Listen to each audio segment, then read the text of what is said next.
انسان زندگی میں جب جدوجہد کرتا ہے، کوشش کرتا ہے، وہ بہت سارے دنیاوی اسباب اختیار کرتا ہے، جتنی عقل اللہ نے دی ہوتی ہے اس عقل کا بھی وہ استعمال کرتا ہے، کوشش کرتا ہے کہ کچھ اچیو کر سکے زندگی میں، کچھ مقاصد کا حصول اسے میسر آئے۔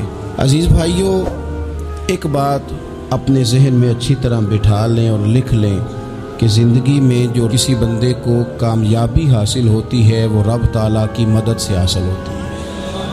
اگر رب تعالیٰ مددگار ہو تو پھر کوئی چیز بھی رستے میں رکاوٹ نہیں بنتی، اور اگر مالک کریم کو منظور نہ ہو تو انسان بہترین سیاستدان ہو، اچھا ایڈمنسٹریٹر ہو، اس کا ذہن بڑی وسعت رکھتا ہو، بڑی اچھی پلاننگ کرنا جانتا ہو، سارا کچھ ہو، تو بندہ ناکام ہو جاتا ہے۔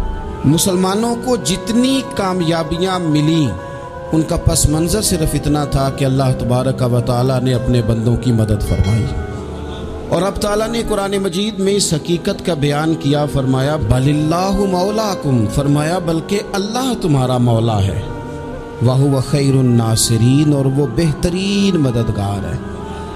وہ جو رب تمہارا مولا ہے وہ بہترین مددگار ہے، اور اگر وہ مدد کرے تمہاری، سورہ آل عمران میں آگے جا کے ارشاد فرمایا اگر اللہ مدد کرے تو پھر تم پر کوئی غالب نہیں آ سکتا، اور اگر وہ تمہاری مدد چھوڑ دے تو پھر کوئی تمہاری مدد کر سکتا، کوئی مدد نہیں کر سکتا۔ بدر کی جنگ بھی اور فتح مکہ بھی رمضان المبارک میں ہوا ہے۔ میں دونوں پر غور کر رہا تھا تو ایک نیا مضمون میرے ذہن میں آنے لگا۔ بدر کی جو جنگ ہے اس میں بھی ایک عجیب انقلاب آیا ہے کہ 313 نے 1000 سے مقابلہ کیا، اور جن 1000 سے مقابلہ کیا وہ اسلحے سے لیس تھے، اور یہ جو 313 ہیں ان کے پاس 6 زرہیں، 8 تلواریں، چند گھوڑے، لیکن اللہ نے کامیابی دی تو خود رب نے بیان کیا کس طرح دی، فرمایا وَلَقَدْ نَصَرَكُمُ اللَّهُ بِبَدْرٍ وَأَنْتُمْ أَذِلَّةٌ۔ وہ کامیابی اس طرح ملی ہے کہ رب نے تمہاری مدد کی تھی، تم تو کمزور تھے، اللہ نے بدر میں تمہاری مدد کی، تم جیت گئے۔ وَلَقَدْ نَصَرَكُمُ اللَّهُ بِبَدْرٍ وَأَنْتُمْ أَذِلَّةٌ، اللہ نے بدر میں تمہاری مدد کی، تم تو کمزور تھے۔ پھر فتح مکہ نصیب ہوئی تو اس میں بھی بہترین منصوبہ بندی نبی پاک علیہ السلام نے فرمائی، بہترین حکمت عملی حضور نے اپنائی، لیکن ہمیں جو اللہ رسول نے بات سمجھائی وہ کیا ہے؟ اذا جاء نصر اللہ والفتح، فرمایا جب اللہ کی مدد آئی اور فتح نصیب ہو گئی۔ یہ اللہ نے مدد فرمائی تمہاری، یہاں بھی فتح مکہ بھی اللہ کی مدد سے، جنگ بدر بھی اللہ کی مدد سے۔ وہ جو مدد ہے اللہ تعالیٰ کی، جب وہ ہم یہ کرتے ہیں کہ ہم اپنی ساری زندگی سیاست کی نظر کر دیں، ہماری سیاست صرف ملک میں نہیں ہوتی، ہماری سیاست خاندان میں بھی ہوتی ہے، ہم گھر کے اندر بھی سیاست کرتے ہیں، ہم کسی خاص طریقے سے لوگوں کو اپنے پیچھے چلانا چاہتے ہیں، ہم ایک خاص اسلوب اختیار کرتے ہیں کہ لوگ ہمارے پیچھے چلیں۔